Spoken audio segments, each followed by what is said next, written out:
Bayangkan sebuah malam yang sunyi, di mana cahaya bulan merembes pelan di sela dinding batu kuno, menyisir debu waktu ribuan tahun. Di dalam ruang bawah tanah yang tersembunyi, jauh dari bisik riuh dunia fana, suara nyaris tak terdengar membuka gulungan perkamen. Ada ilmu, ada kebenaran, yang sejak lama disegel, ada pengetahuan yang dilarang, terkubur di balik prasangka dogma, menanti untuk diungkap kembali oleh jiwa-jiwa yang haus akan cahaya. Malam ini, aku undang kau, penjelajah misteri dan pencari kebijaksanaan, untuk ikut melintasi labirin sejarah yang diselimuti kabut rahasia. Kita akan menyingkap tabir tentang sebuah ajaran kuno, ilmu tentang inkarnasi sebelum kelahiran Sang Kristus, sekaligus bertanya, mengapa gereja melarangnya? Siapa yang kala itu menuliskan tidak di lembaran-lembaran abadi dogma? Dan apa makna yang ditinggalkan dalam jejak-jejak samar para nabi, filsuf, mistikus, dan bidat? Bayangkan, di balik mahligai megah Basilika Vatikan, tersembunyi cerita yang tak dibacakan di altar suci. Di antara relik suci, ada gulungan naskah tua yang merekam suara mereka yang tercatat sebagai heretik, tapi mungkin justru penyangga kebenaran terdalam. Apakah kau siap? Maka, biarkan gema rahasia masa lampau mengalun di dalam ruang kesadaranmu ketika aku bertanya, apa sih yang sesungguhnya terjadi sebelum kelahiran Yesus? Dan mengapa, dalam sejarah Kristen, pengetahuan tentang reinkarnasi disingkirkan dan dihapus dari kisah resmi? Kisah ini dimulai di tanah pasir Timur Tengah yang dipeluk langit malam, beribu-ribu tahun sebelum nama Yesus bergaung di bibir umat manusia. Di sebuah perkampungan kecil, suara nabi-nabi Ibrani merenungi hakikat jiwa, menatap bintang, dan bertanya tentang asal mula manusia. Apakah kita hanya hidup sekali? Ataukah jiwa manusia menempuh ribuan perjalanan, berulang-ulang, dari zaman ke zaman, dalam lingkaran misteri tak terputus? Ajaran reinkarnasi, dalam bentuknya yang paling purba, bukanlah sekadar pengetahuan timur. Ia berakar dalam, mengalir di sungai pengetahuan Mesir kuno, menyusup dalam perkamen hermetik, bahkan tercetak samar pada gulungan laut mati milik Esen. Sekte misterius yang menetap di Qumran, menafsir kitab dengan cara-cara yang berbeda dari para imam Yerusalem. Para Esen dalam sunyinya bertanya, adakah nanti satu jiwa kembali dalam wujud berbeda, melunasi hutang dan karma masa silam, sebagai bagian dari rencana agung Sang Pencipta? Suara mereka, pelan dan tidak terdengar, mengajarkan transfigurasi jiwa, bahwa setiap kehidupan adalah langkah penebusan dan penggenapan janji. Bayangkan suara Yesus sendiri, seperti ditulis para gnostik, kadang berkata dalam perumpamaan-perumpamaan, jika engkau mampu menerima, Dialah Elia yang akan datang. Seolah menyiratkan, Yohanes Pembaptis adalah reinkarnasi Elia, sebuah wahyu yang samar, yang dengan cepat diselimuti bayang-bayang musyawarah para penentu doktrin. Di sebuah ruangan terpencil, sekitar abad ketiga Masehi, para bapak gereja duduk melingkar, menatap nyala lilin yang menari di permukaan meja. Satu demi satu, mereka membahas ajaran Origenes, seorang pemikir besar dari Iskandaria yang percaya pada preeksistensi jiwa, bahwa sebelum tubuh, jiwa manusia telah hadir, mengembara, menimba pelajaran dari waktu yang abadi. Tapi kegemaannya terlalu dalam, terlalu berani untuk dunia yang mengidamkan kepastian dan pengendalian. Apa jadinya jika manusia tahu mereka dapat kembali hidup berkali-kali?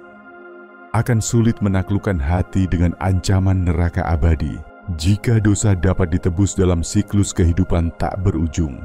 Maka, dalam Konsili Konstantinopel II tahun 553, diputuskan ajaran Origenes dan semua ide tentang preeksistensi dan reinkarnasi dikutuk, tombak dogma ditancapkan, gulungan pengetahuan disembunyikan atau dibakar. Yang tertinggal hanya guratan samar dalam tulisan-tulisan apokrif dan bisikan mereka yang dikenal sebagai heretik.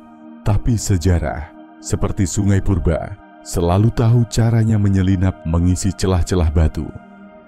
Rahasia kuno, walau dipendam dalam-dalam, selalu mencari jalan kembali ke permukaan.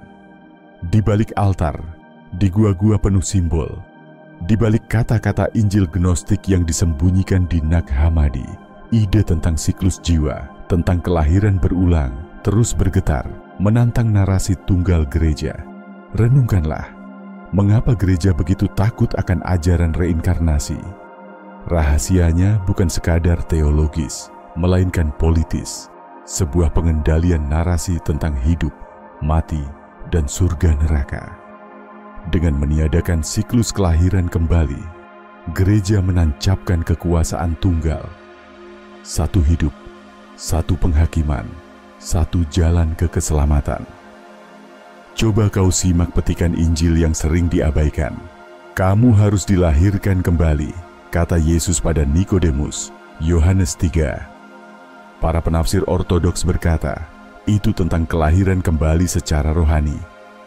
Namun di tangan para Gnostik dan mistikus Koptik, pesan ini jauh lebih dalam, kiasan untuk perjalanan jiwa melewati banyak kehidupan. Apakah mungkin dalam keheningan malam, para rahib yang menyalin kitab suci, menyisipkan kode rahasia di antara baris demi baris, berharap suatu hari kelak jiwa-jiwa lapar pengetahuan akan menemukan kembali pesan itu? Bisakah dalam satu baris yang samar, kita dengar suara mereka? Kebenaran tidak pernah mati, hanya disembunyikan. Mari kita telusuri lembaran naskah-naskah yang nyaris hilang. Injil Filipus, Injil Thomas, Traktat Pistis Sophia. Di sana, tema tentang evolusi jiwa, upaya kembali ke fullness, keadaan utuh sebelum terjatuh ke dunia fisik, dibicarakan tanpa takut. Dalam Injil Filipus tertulis, orang yang keluar dari satu dunia ke dunia lain tidak ingat dari mana ia berasal. Namun saat ia bangun dari tidurnya ini, ia akan tahu kembali jalan pulangnya.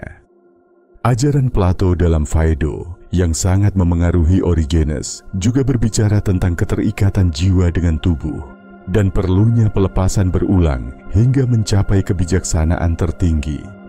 Apa yang dulu dianggap filsafat Yunani, diam-diam diserap ke dalam darah mistikus-mistikus Kristen awal.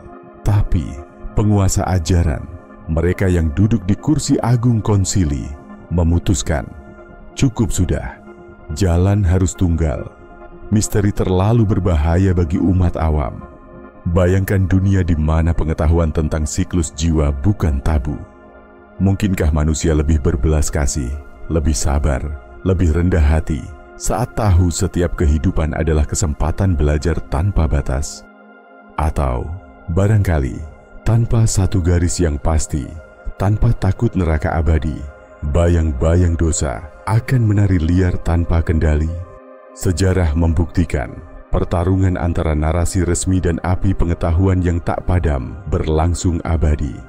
Di Prancis, para Katara dan Albigensia berpegang pada ajaran reinkarnasi, walau harus mengorbankan darah dan nyawa saat diburu inkuisisi. Di timur, para sufi berbisik tentang perjalanan ruh dari kehidupan ke kehidupan, menganyam puisi dalam zikir dan tarian. Bahkan dalam sains modern, gaung tentang memori kehidupan lampau kadang muncul dalam pengalaman-pengalaman aneh, deja vu, mimpi-mimpi yang terasa seperti kenangan, atau kisah anak-anak kecil yang entah bagaimana tahu detail kehidupan yang tak pernah mereka alami sebelumnya.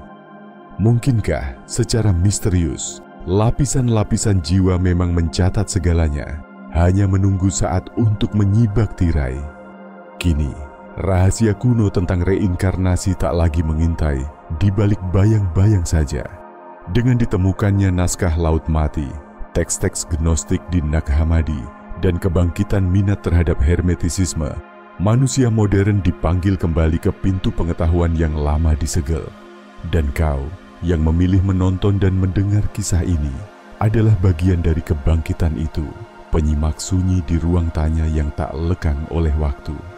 Coba pikirkan, jika Yesus sungguh paham rahasia inkarnasi berulang, mengapa ia sendiri memilih diam, berbicara dengan perumpamaan, menyelipkan kunci pada mereka yang punya telinga untuk mendengar? Apakah ia ingin melindungi ilmu itu dari tangan rapuh dunia, atau sengaja mencipta teka-teki untuk menuntun jiwa ke kebangkitan hakiki. Sampai hari ini, Gereja Katolik secara resmi menolak ajaran reinkarnasi, mencapnya sebagai bahaya ilusi, sekadar tipu muslihat iblis. Namun di luar tembok-tembok resmi, buku-buku mistik, komunitas spiritual alternatif, dan individu pencari tetap menggali, ingin menembus tirai.